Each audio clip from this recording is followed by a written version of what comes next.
विजय त्रिवेदी जी, नेताओं की priority misplaced है, ये मैं पहले भी बोल चुका हूं जब मैंने महिला सशक्तिकरण पर डिबेट की थी। लेकिन अब तो कोई कुछ कर रहा है, कोई कुछ कर रहा है, आम जनता की प्रायोरिटी अलग है। जनता को थोड़ी दंगे ऐश्वर्या जी अभी इलेक्शन खत्म हो गए हैं, तो जनता उनकी प्रायोरिटी में कहां है नेताजी? सर, जब तक वन नेशन वन पोल नहीं आता इस देश में इलेक्शन खत्म ही नहीं होते सर, कहीं ना कहीं से घूम के आ ही जाते हैं।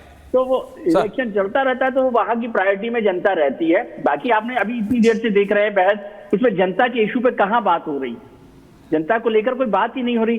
संसद को भी आप देख रहे हैं, आप बार बार कह रहे हैं 2.5 लाख रुपए 1 मिनट खर्च होता है संसद में। मेरे को करीब 35-40 साल हो गए, 92 से मैंने शुरू किया तो 30-35 साल हो गए हैं संसद कवर करते हुए। 2.5 लाख रुपए हर मिनट खर्च हो रहा है और आप कह रहे हैं कि एक महीना में 2.5 लाख रुपए कमाने वाले लोग नहीं है। 2.5 लाख रुपए तो साल में कमाने वाले लोग नहीं है सर। You are right. जी 2.5 लाख रुपए साल के कमाने वाले लोग भी नहीं है इस देश में, right, जिन पर हम लोग चिंता करते हैं। तो उनकी चिंता हम कहां कर रहे हैं, बेरोजगारी की चिंता हम कहां कर रहे हैं, किस पर बहस हो रही है? अभी मैं देख रहा हूं कि आपके चैनल पर ही चल रहा है और ये चल रहा है कि लोकसभा में राज्यसभा में 2-2 दिन संविधान पर बहस होगी। मुझे अनुभव है, वाजपेयी जी की सरकार थी, 50 साल हुए थे इसको संसद को चलते हुए, तो बड़ी बहस हुई थी कि सब लोग मिलकर जनता के हितों को काम करेंगे। हम हर दिन देख रहे हैं क्या हो रहा है, संसद चल ही नहीं रही। और मैं सबसे इंटरेस्टिंग बात ये समझता हूं कि ये जो संसद नहीं चलती, इसका सबसे बड़ा फायदा सरकार को होता है और सबसे बड़ा नुकसान विपक्ष को होता है। फिर भी विपक्ष नहीं चलने देता। सरकार का क्या नुकसान हो रहा है बताइए मुझे ऐश्वर्या? विपक्ष यदि संसद नहीं चलने दे रहा तो जो विपक्ष के इश्यूज हैं, विपक्ष के जो सवाल हैं, बेरोजगारी है, महंगाई है, राजकुमार जी किसानों की बात कर रहे हैं, वो सारे आज चलने देते ना। नोएडा से दिल्ली में आ रहे हैं, पूरा जाम कर रखा है, आप संसद चलने देते और सरकार से पूछते कि किसानों की बात को क्यों नहीं सुन रहे, बेरोजगारी की बात पर क्यों नहीं चर्चा हो रही, संबल पर क्यों नहीं चर्चा हो रही, जो भी इश्यूज है, लेकिन आप संसद नहीं चलने दे रहे। तो ये तो शलभ जी के लिए फायदेमंद बात है, आप करते रहिए भंग, उनको सवाल का जवाब ही नहीं देना है। और क्वेश्चन आवर जैसी चीज जो महत्वपूर्ण होती है ऐश्वर्या, आपने देखा होगा कि उसमें कॉन्स्टिट्यूएंसी के सवाल होते हैं, नीतिगत सवाल होते हैं, उन सब से सरकार बच रही है। तो एक तो ये क्लियर करना पड़ेगा फंडा कि संसद नहीं चलने से विपक्ष का नुकसान होता है, सरकार का नहीं होता। सरकार का तो फायदा ही हो रहा है, क्योंकि सरकार को जो बिल पास करवाने वो पास करवा ही लेंगे, जो अमेंडमेंट्स करवाने वो करवा ही लेंगे। आप अपने सवाल, तो ये धोखा दे रहे हैं आप जनता को। इस चीज को समझाने की ज्यादा जरूरत है। हम लोग समझते हैं कि नहीं, विपक्ष के पास ये अधिकार है और संसद की जिम्मेदारी चलाने की सरकार के पास है। ये मोटे तौर पर ठीक बात है, लेकिन संसद में सरकार को तो फायदा होता है क्योंकि आप उनका गला पकड़ने के लिए तैयार ही नहीं है। और हमने पिछली लोकसभा में देखा था कि आप अविश्वास प्रस्ताव लाते हैं और अविश्वास प्रस्ताव पर जब प्रधानमंत्री जवाब देने के लिए खड़े होते हैं तो आप वॉकआउट कर जाते हैं। कि पहली बार मैंने देखा था कि किसी संसदीय परंपरा में आप अपने ही प्रस्ताव पर प्रधानमंत्री का जवाब सुनने को तैयार नहीं है। इस तरह की राजनीति पर हम चल रहे हैं। और फिर हिंदू मुसलमान तो आप जानते हैं कि हम करते रहेंगे कि किस तरह से होगा, किस तरह से नहीं होगा। बेरोजगारी की बात आपने की, संघ प्रमुख की बात भी की, बच्चों को लेकर बात की। सब ऐसे इशू हैं जो नॉन इशू हैं, जो इश्यूज हैं उन पे हम चर्चा नहीं कर रहे। सरकार को अगर आप घंटी नहीं बांध रहे उसके गले में, तो इसकी जिम्मेदारी तो विपक्ष की है ना, हम उससे बच रहे हैं। जेपीसी को अभी हमने देखा, जेपीसी की चर्चा हर दिन होती है, हर इशू पर। अभी अडानी को लेकर जेपीसी पे चर्चा हो रही है, वक्फ बोर्ड पर जेपीसी बन गई। जेपीसी की बैठकों में क्या हो रहा है आप देख रहे हैं, लड़ाई झगड़ा हो रहा है, नेताओं को चोटें लग रही है। बताइए, जो सड़क की लड़ाई में होता है वो संसद में हो रहा है। Vijay ji, that's right. लेकिन मैं आचार्य जी, सरवर साहब, रिजवी जी, अगर नेता नहीं समझ रहे तो फिर सोशल लीडर समझे। आप लोगों के भी हजारों लाखों फॉलोइंग है, आप लोग समझिए। संबल जैसे दंगे से किसी को फायदा होता है? सरवर साहब, जनता के मुद्दे कुछ और है। सरवर साहब सो गए क्या? नहीं जगह? जी जनाब। जनता के मुद्दे हैं रोजी रोटी। जी, जनता के मुद्दे हैं रोजी रोटी, पढ़ाई लिखाई, दवाई, कमाई, सड़क, बिजली, पानी। और जिसको अभी हमारे पैनलिस्ट कह रहे थे कि नॉन इशू पर डिबेट हो रहे हैं। विजय जी, संसद का पहला सत्र जो शुरू हुआ और हमारे एलओपी थे माननीय राहुल गांधी जी, पहले दिन ही उन्होंने नॉन इशू पर शुरू कर दिया। भगवान शंकर का फोटो लेके पहुंच गए और फिर धर्म शुरू हो गया।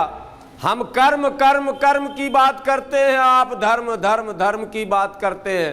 तो केवल सरकार पर आरोप लगाकर अपने कर्तव्यों पर से बचना ये विपक्ष का पूरा चरित्र हो गया है।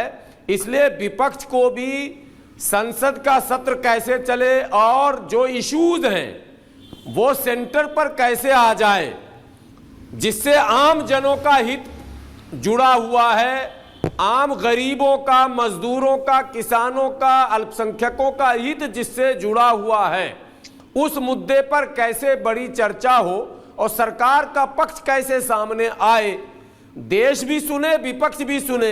नहीं, संबल पे तो आप बोलते हो, इस पे तो आप भी नहीं बोलते। नहीं नहीं, सब लोग नेताओं के ऊपर बोलेंगे, सब लोग राजकुमार भाटी जी, शलभ मणि जी के ऊपर उंगली उठाएंगे। आप लोग अपने ऊपर भी तो देखिए, आप लोग भी तो सोशल लीडर हैं। संबल पे होता है सब पहुंच जाते हैं। आप लोग युवाओं को अपने अपने क्यों नहीं समझाते कि भैया नौकरी की मांग करो ना भाई। नहीं, हम लोग वर्क साहब से, जो वहां के सांसद है, उनसे नौकरी मांगो ना। नहीं, हम लोग भी लगातार रोजी रोटी को सामने रखकर लोगों से मिल रहे हैं, जुल रहे हैं, आंदोलन कर रहे हैं, धरने प्रदर्शन करते हैं। हमने 10 प्रदर्शन किए, लेकिन मसला यह है कि लाख आप कुछ कर लें, हाँ। जो पॉलिटिकल माहौल है, जो देश के कर्ता धर्ता हैं, वो उस मुद्दे को मुख्य मुद्दा बनने ही नहीं देते। अच्छा, बनने नहीं देते आचार्य जी। संभल उठाकर सबका, हाँ, वो संभल उठाकर ले आते हो, अजमेर लाकर हमारे सर पर डाल देते हैं। वो जबरदस्ती अजमेर मेरे सर पर डाल चुके हैं, तो कहां से रोजी रोटी पर डिबेट होगा सर? आचार्य जी अभी सरवर जी मैं बात कर रहा हूँ जी। अरे भाई साहब अभी सरवर साहब ने इतनी बढ़िया बात बोली कि जिसमें इन्होंने कहा कि रोजी, कपड़ा, मकान, सड़क सबको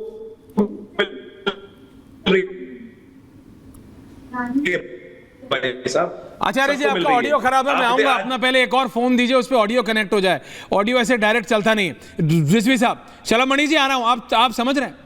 सरवर साहब कह रहे हैं जो सत्ता में बैठे हैं उन्होंने संबल के बाद अजमेर डाल दिया, तो वो बात ही नहीं कर पा रहे। शलभ मणि जी, सरवर साहब जी, शलभ मणि त्रिपाठी जी, विधायक बाब। कि आपको याद होगा समाजवादी पार्टी की सरकार के उत्तर प्रदेश में और डेनमार्क के किसी बहुत से अनजान से अखबार में एक कार्टून छप गया। उस वक्त कौन सी भारतीय जनता पार्टी सत्ता में थी? अखबार था डेनमार्क का। यहाँ के हमारे मौलानाओं ने डेनमार्क का डी नहीं देखा होगा और कार्टून छप गया और लखनऊ की सड़कें खून से लाल कर दी गई। समाजवादी पार्टी की सरकार थी, ऐश्वर्य भाई आपने भी कवर किया था। तब कौन सी भारतीय जनता पार्टी सत्ता में थी? महात्मा बुद्ध जी की मूर्ति तोड़ दी गई, भगवान जैन की मूर्ति तोड़ दी गई, हजरतगंज की दुकानें लूट ली गई, पूरे शहर में बलवा किया गया। और जो शहर बलवा झेल रहा है उसका गुनाह सिर्फ इतना था कि डेनमार्क के किसी अनजान से अखबार में कार्टून छप गया था। सरवर साहब, अपनी कौम को गुमराह मत करिए, उनको समझाइए। मोदी जी ने रामपुर के गांव में 400 मकान दिए, 400 मकान। वोट कितना मिला? 4 वोट नहीं मिला, क्योंकि आप गुमराह करते हैं। इन जिन बच्चों के हाथ में आपके जो लोग, मैं आपकी बात नहीं कर रहा, जो एक्सट्रीमिस्ट हैं, जो हाथों में तमंचे थमा रहे हैं। मोदी जी तो कंप्यूटर थमाना चाहते हैं, मोदी जी ने तो, और योगी जी ने तो बदल, लैपटॉप तो अखिलेश जी ने भी दिया था शलभ जी। अब साहब लैपटॉप जो दिया था उसके बाद तो सरकार चली गई, उस लैपटॉप में केवल उन्हीं की फोटो दिखती थी। लेकिन मोदी जी और योगी जी ने तो मदरसों को एडवांस किया। आप जरा पता करिए ऐश्वर्य भाई, आप भी पता करिए, और सरवर साहब को पता होगा, ईमानदारी से कह रहा हूं, एनसीईआरटी का कोर्स, जो कोर्स आगे चल के आईएएस और आईपीएस की तैयारी करने वाले बच्चों के काम आता है, मोदी जी और योगी जी ने कहा कि मदरसों में एनसीईआरटी पढ़ाएंगे।